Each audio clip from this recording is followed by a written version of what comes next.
of April 2024. Welcome to News Now. My name is Tony Kwalanda. We are coming to you live from the Jomo Kenyatta International Stadium in Mamboleo, Kisumu County, where it is the grand finale of the 2024 Safaricom Chapadimba National Finals, currently going on here at this beautiful stadium. Full to capacity, about 20,000 fans, as you can see right behind me, are watching the first final in the ladies category, where as we speak right now, Nyakach girls are of course 3-0 up against Barcelona in that ladies final. However, first of all, let's take a look at the highlights. Activists are now claiming that the government is relaxed in addressing the ongoing doctor strike. UDA party has assured its members of a free and fair exercise ahead of the grassroots elections. We, the undersigned, hereby petition for the immediate reopening of Amlight Resources Limited Company. And workers of a mining company in Rarienda hold demonstration protesting the closure of the operations. To our first story, where a cross-section of residents drawn from Kisii County have given mixed reactions to the ongoing health workers' strike, which has lasted for over a month now, as the two levels of government order the workers to resume with claims that they were duped by the immediate former regime. The striking doctors insist their cause was justified. Now, the residents, some of whom are civil society activists and political party leaders, expressed concern over the downing of the industrial tools by the workers. They have alleged the national government was bent on dividing the workers with a view to avoid addressing their grievances, according to the activists. Almost every worker in all sectors of the economy had complaints against the national government. They have urged workers' union leadership to assemble their members and pick a date with President William Ruto to chart the way forward for their remuneration grievances. On the other hand, human rights lobbyists have accused the health workers of frustrating the president's efforts in fixing the economy. Daktari ni kama kuwa mhubiri, so hii ni kazi wezi chezea, ni kazi itakuandama, sababu sio kazi hivi. Kazi ya kama mtu alikuwa anatakiwa kwenda surgery, umeavoid amekufa, so it's like murder.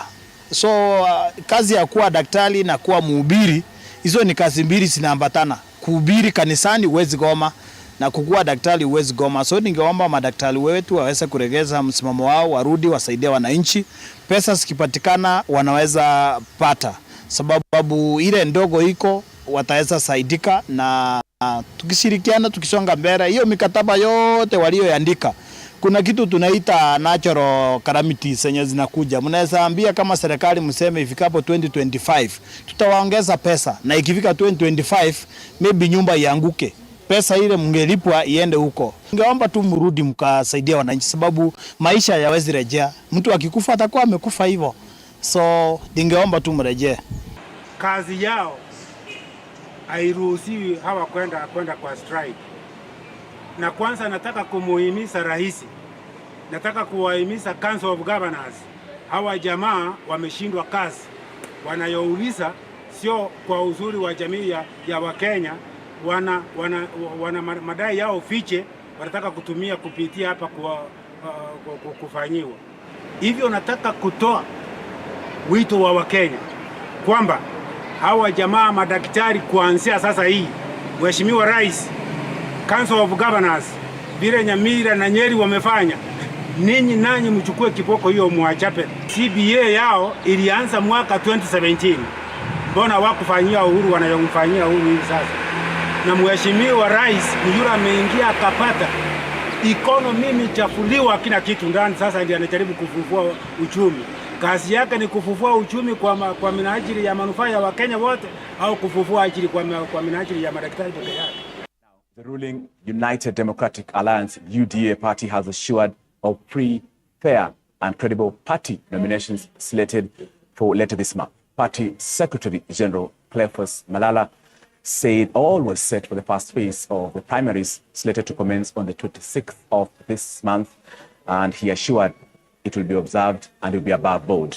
Now, he said the elections will be conducted electronically and to ensure transparency and verifiability. Speaking in Embu County at the 62nd edition of the Kenya National Drama and Festival Contest, Balala said electronic voting was an achievement and a milestone in the journey of democracy in Kenya. He called, of course, on those aspiring to be leaders to use the opportunity of the nominations as a platform of nurturing and incubating their ideas of leadership. The SG encouraged their supporters to continue registering as members of the UDA party, which he said was a national outfit that was all-inclusive and not tribal. Additionally, Malala said they had constituted the Elections Dispute Resolution Committee to amicably sort out any disputes that may arise. Sisi ndio chama ya kwanza tangu historia ya demokrasia Kenya kufanya uchaguzi wa grassroots. UDA inaenda kufanya uchaguzi kutoka polling center mpaka nationals. Na party leader wetu wako na himizo kwa all leaders in UDA kwamba muwe na hakikisho kwamba UDA inaenda kuwa na free and fair elections. These are going to be the first grassroots elections conducted electronically. Kwamba tunaenda kutumia mtandao wa digital kupiga kura katika polling center yako. So this is an achievement and a milestone in the journey of democracy of Kenya that should be celebrated. People should be confident that we are going to conduct a free and fair grassroots election. We want to urge everybody who wants to or who aspires to be a leader to use this opportunity as a platform of leadership. Start nurturing and incubating your ideas of being a leader. If you're joining us, remember we are coming to you live from Mamboleo Stadium in Kisumu County, where the Safaricom Chapadimba National Finals are currently going on. Now, moving on, Eastern Regional Commissioner Paul Rotich has rallied residents to support the ongoing war on illicit brews. To rid the region of the menace. Speaking from his office in Embu, the regional commissioner said concerted efforts and goodwill from security agencies, leaders, and the community was needed for the fight to bear the expected results. Rotich said for the past 1 month since the campaign commenced, they had made tremendous progress, which many outlets have been closed and suspects arraigned in court. He added that due to unavailability of brews, majority of the drinkers had quit the habit and started channeling their time and energies toward activities of self-improvement. Tusiposhikilia mahali tumefika ama tu relax kidogo hivi, tutarudi pale pale na hatutakuwa tumeachieve ile objective ambayo tunataka kufikia. Jambo muhimu ni watu wetu wafanye mambo mawili. Kwanza kubadilisha tabia ya kunywa pombe ya kupindukia. Hiyo ni moja. Jambo la pili ni kuungana na sisi ili tupigane vita tukiwa na sauti moja. Tukiwa wengi tunaweza kuwa na nguvu zaidi. Ile tunasema there is strength in numbers. Tunaona mabadiliko kwa tabia ya wale ambao wamekuwa wakitumia pombe. Tunaona mabadiliko, watu wameanza kwenda mashamba zao, wengine wameanza kwenda kanisa, wengi hata wanaenda baraza siku hizi, jambo ambalo alikuwa hapo awali. For those who are watching this show News Now, we are live in Kisumu County. Thank you very much, Becky and your family from Nairobi watching this show. Now, the Cabinet Secretary for Defense, Eden Duale, has said that the banditry menace will be eradicated by the Kenya Kwanza government, troubling residents in Rift Valley. Now, speaking at a fundraiser event in Mount Elgon constituency, Bungoma County, Duale says that now they will have to use all means to deal with the banditry to enhance peace and grow region's economy. Kimilili Member of Parliament, Didmas Baraza, has asked the Ministry of Defense to strengthen security in the area, saying that residents have been greatly affected, especially students, when schools are closed.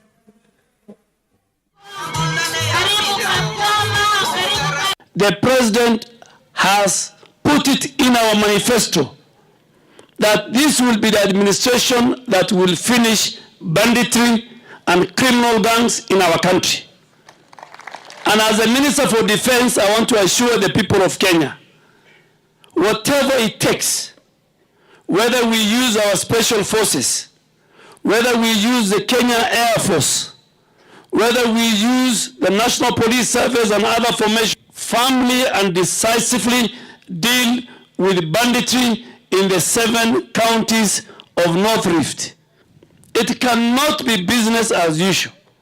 So if there are any people, including bandits, leaders, we will deal and treat banditry the way we treat Al-Shabaab along our borders with Somalia. Hawa watu wa Baringo, wale mabandits ambao wanaua watu, wanahitaji tu ndege moja ya jeshi, ile kubwa ya kubeba watu 15. Wale waizi ya ng'ombe kidogo wakamatwe, waingizwe ndani, alafu hiyo ndege iende juu karibu na mbinguni huko. Alafu mmoja achukuliwe atupwe nje. Kabla hiyo ndege imefika hapa chini, wale mabandits wote utaambiwa mahali wako, mahali wanafanya training, vile wanapanga huko, vile wanafanya maneno yao, because Kenya we cannot accept that out of 290 constituencies, ati constituency moja ama mbili ndio shule imefungwa sababu ya waizi wa ng'ombe. Sasa mimi nasema wale wabunge tuko hapa, basi itabidi turudi bunge. Tuweke sheria kali zaidi. Ukipatikana wewe ni mzee na unanyemelea watoto wa shule, wacha nisiseme zaidi hapo, lakini unajua ile unafaa ufanyiwe. Hiyo ni makosa kabisa. Hiyo tabia mbaya kabisa. Tukubaliane na tukemee kitendo hiyo kabisa. Tuseme watoto wetu wasichana wapewe nafasi wasome, wakishasoma vizuri wafike umri ule unafaa. Bas, ile maneno ingine itafuata. Lazima muondoe pombe katika sehemu hii. Hebu tupigie makofi kuondoa pombe katika sehemu hii. Now, workers of Light Mining Resources Company in Rarieda Sub-County held a peaceful demonstration to protest the closure of the operations after the leadership of Rarieda Artisanal Miners Savings and Credit Cooperative Society obtained a court order to stop their operations within North Ramba sub-location. Speaking at their closed mining site, the workers led by Unison Watch demanded for the lifting of the court order, dismissing the allegations that their site was insecure and causing environmental pollution. Today we are here to ask Rarieda Artisanal Miners Savings and Credit Cooperative Society to reopen our company. We, the undersigned, hereby petition for the immediate reopening of Light Resources Limited Company, which has been unjustly closed by the Rarieda Artisanal Miners Savings and Credit Cooperative Society. Light Resources Company has been an integral part of our community, providing not only essential employment opportunities, but also actively contributing to the well-being of our society. Contrary to the allegations made against Light, the company has always prioritized the safety and security of its employees. Light has implemented stringent safety measures to ensure the well-being of its workforce. And there have been no incidents that warrant the drastic action of closure. Sasa chenye nilikuwa naomba serikali watusaidie, watufungulie hii kampuni, hii kampuni ndio ilikuwa inatusaidia. Sisi kama wanawake, hakuna penye tunaweza pata school fees, hakuna penye vile tunaweza kula, hakuna vile tunaweza kaa, isipo tu hii kazi. Sasa mimi naomba serikali watufungulie hii kazi, kwa sababu huwezi pata notisi ya dakika kidogo ati kampuni imefungwa na hujui imefungwa juu ya nini. Demanding the local administration plus the government through the area MP for the reopening of this company with immediate effect. Now coming to you live from the Mamboleo Stadium here where we are having the Safaricom Chapadimba National Finals. My name is Tony Kola. We'll take a very short break, but we have more news for you together with the CEO of Safaricom, Peter Ndegwa, and the governor of Kisumu County, His Excellency Anyang' Nyong'o, will be here to speak about the Chapadimba tournament after this break.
Stadium in Kisumu County, where the Safaricom Chapadimba National Finals are currently going on.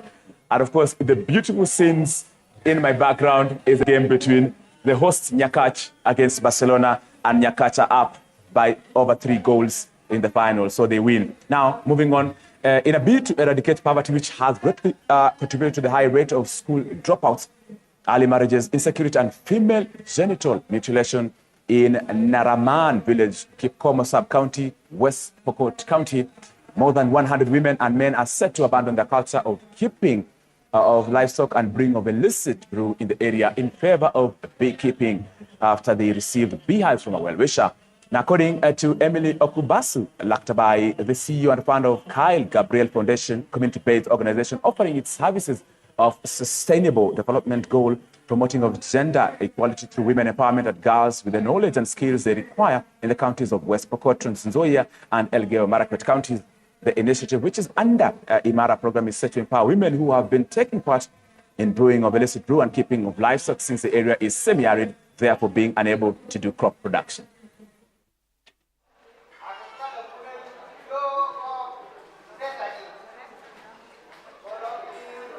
Kyle Gabriel Foundation ni organization ambaye ni non-profit na tuko based in Eldoret na tunafanya kazi kwa county 3, county ya West Pokot County, Elgeyo Marakwet na Trans Nzoia County.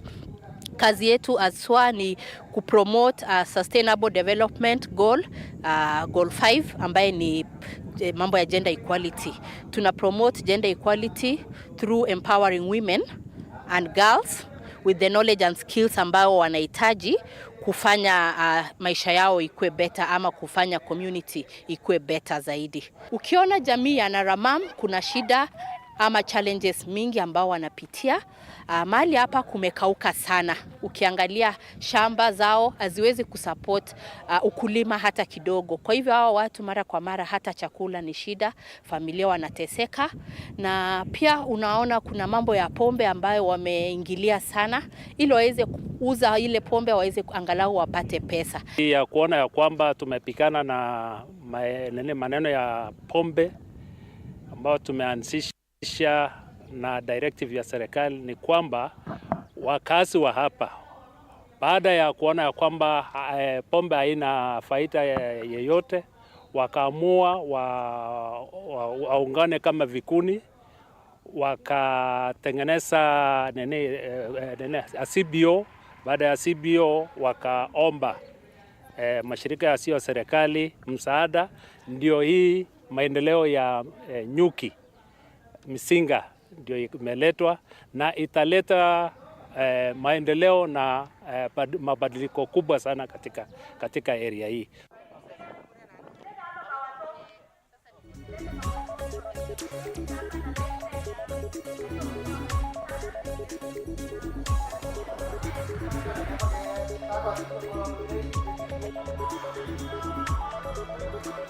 So many goals, so we already know the winner of this final in the girls category, Plateau, and I have the CEO, CBS of Safaricom PLC, Mr. Peter Ndego. It's good to see you.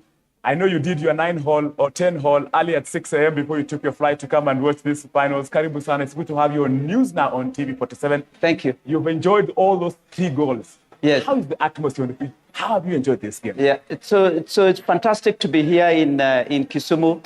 I would say I was being told that it's the home of football. Yes. It's great that Safaricom has been involved with this program, the Chapadimba program that has been running almost 6 months now. And it's fantastic to see the final. The atmosphere is fantastic. The stadium is full. And just that is before even we have the men's or the boys' final, which will start at 2 p.m. Yes. We've been here for a few days as sponsors of Chapadimba. We've done lots of things in this region as part of our visit.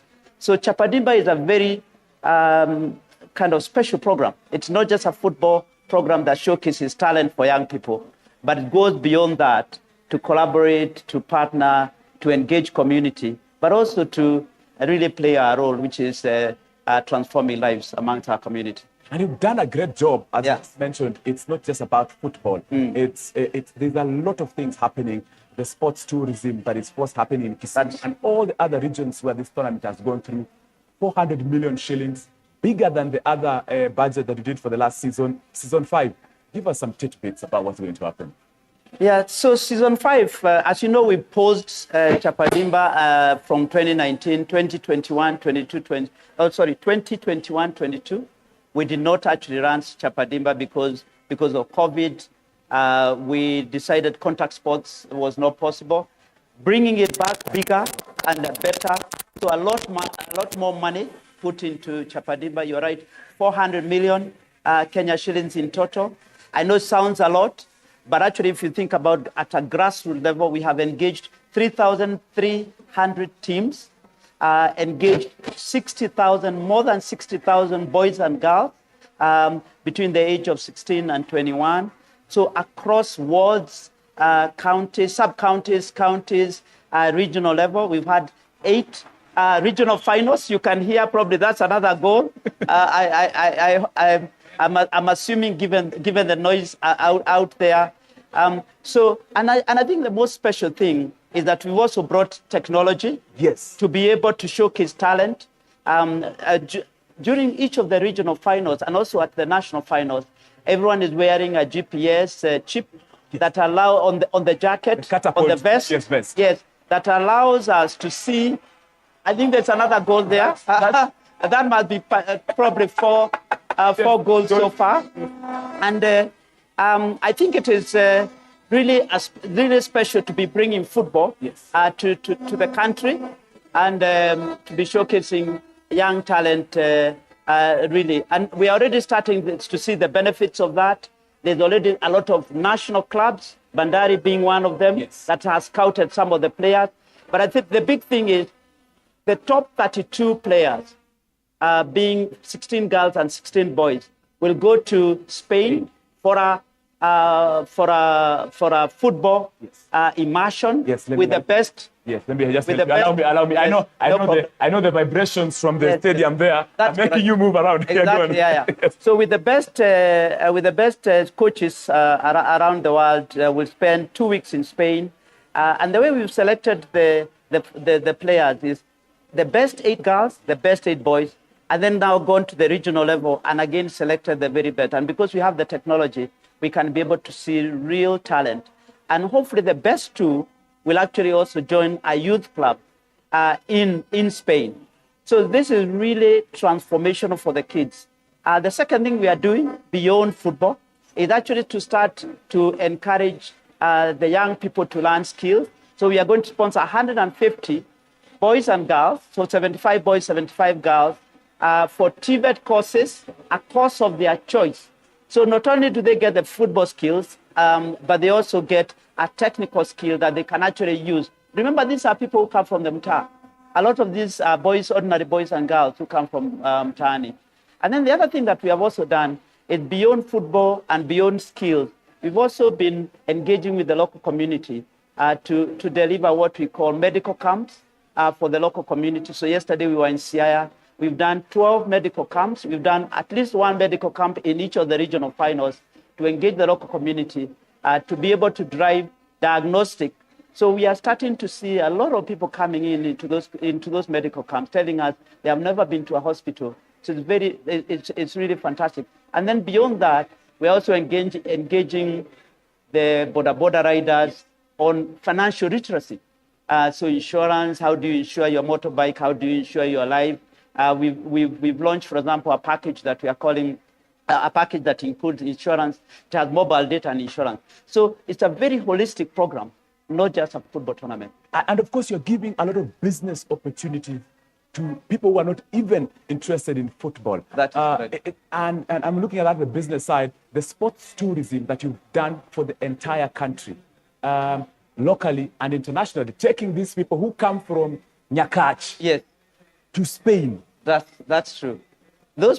I tell you, there are so many of these young people who don't have passports, have never been out of their home counties or probably home regions.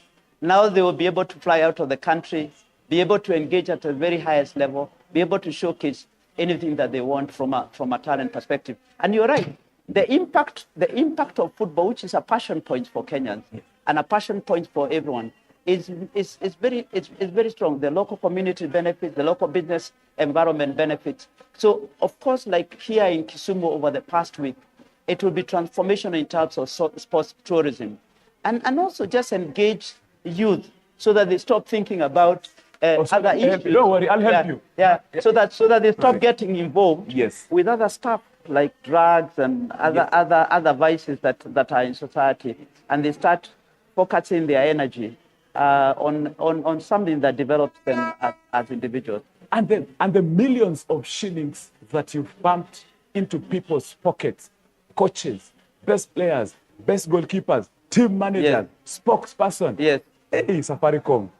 Yeah, so I think the thing is about acknowledging that we make money when our people do well, when the communities do well, we become a more successful organization.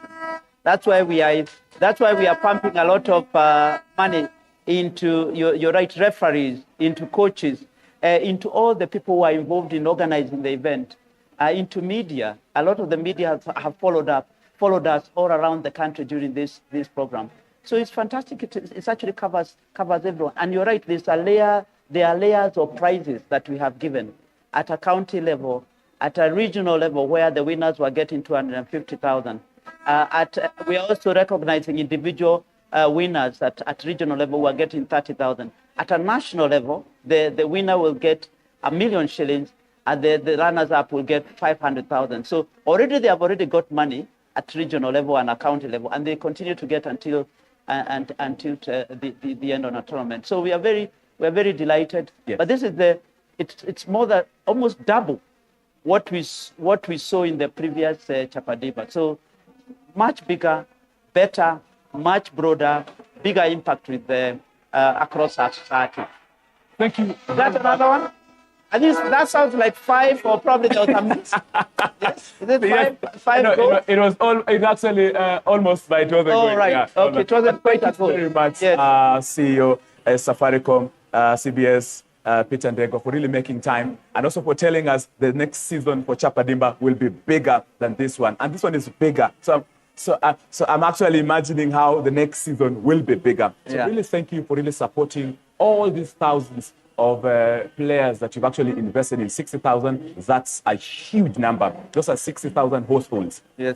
Thank you so much. Thank you very much. Yes. And looking forward to continue being involved in sports, in football, and beyond football, all other sports. We're actually commentating this second game live here on TV 47 and also Radio 47. Arocho and Kauleni are on standby. They'll be broadcasting the boys' final live from here. And we have been here, your CEO, from Thursday. We did all our shows on this set and on the ground. So we'll be happy also to partner with Safaricom.